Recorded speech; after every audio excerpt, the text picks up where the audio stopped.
Hi everyone! Welcome to another vlog. So today, I will have another review and comparison video of these two trending cushion. These are from Skintific and Papafeel cushion.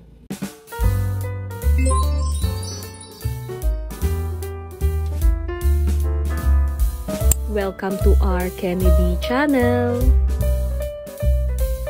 Now, let's start with the review and uunahin ko na muna itong kay Papafeel.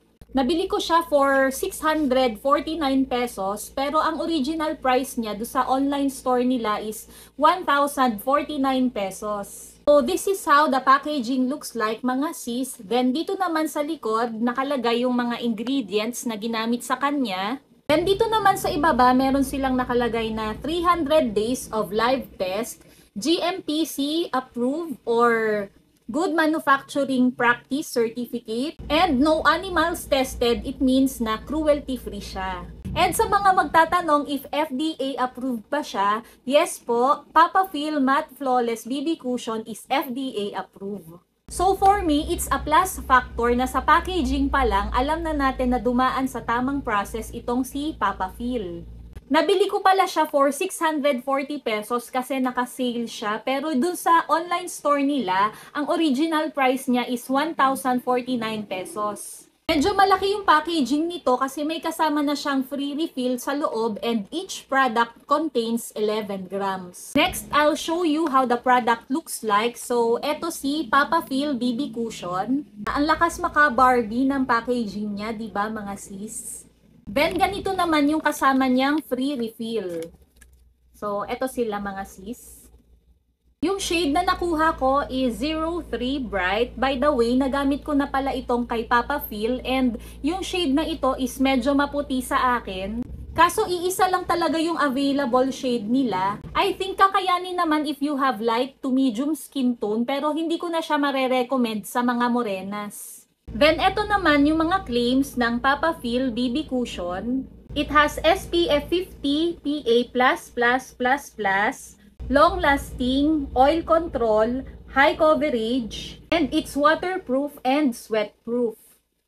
So, later, ipapakita ko yung performance and swatches nila. For now, let's proceed dito kay Skintific Coverall Perfect Cushion.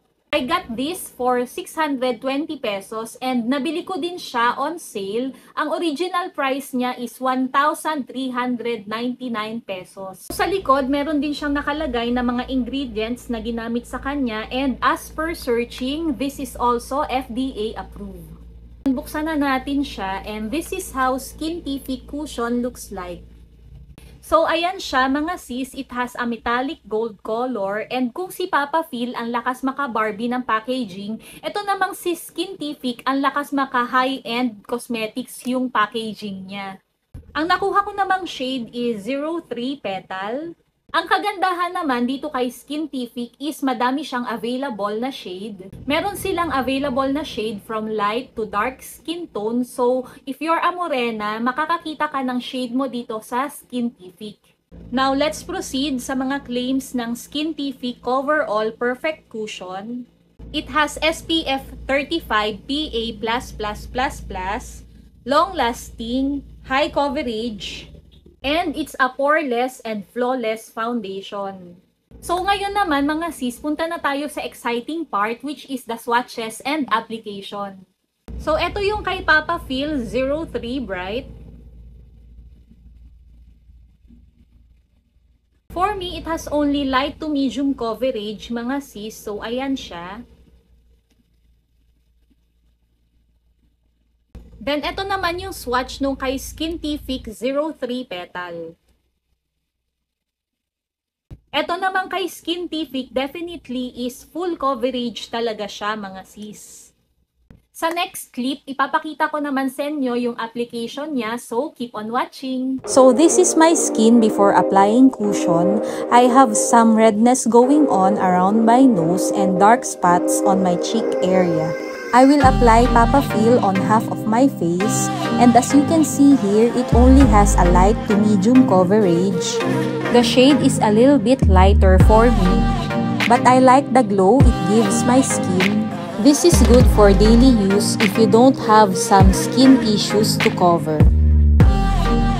Next, I will apply Skintific on other half of my face.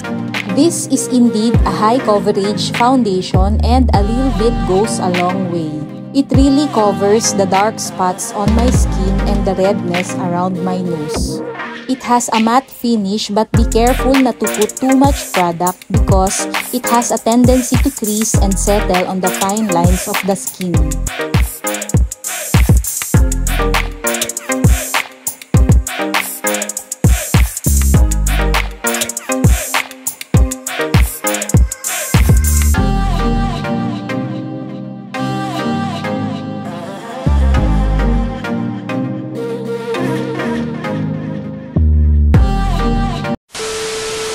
So there mga sis, I hope you learned a lot from this video. Please don't forget to like and subscribe to my channel and I'll see you on my next vlog. Bye!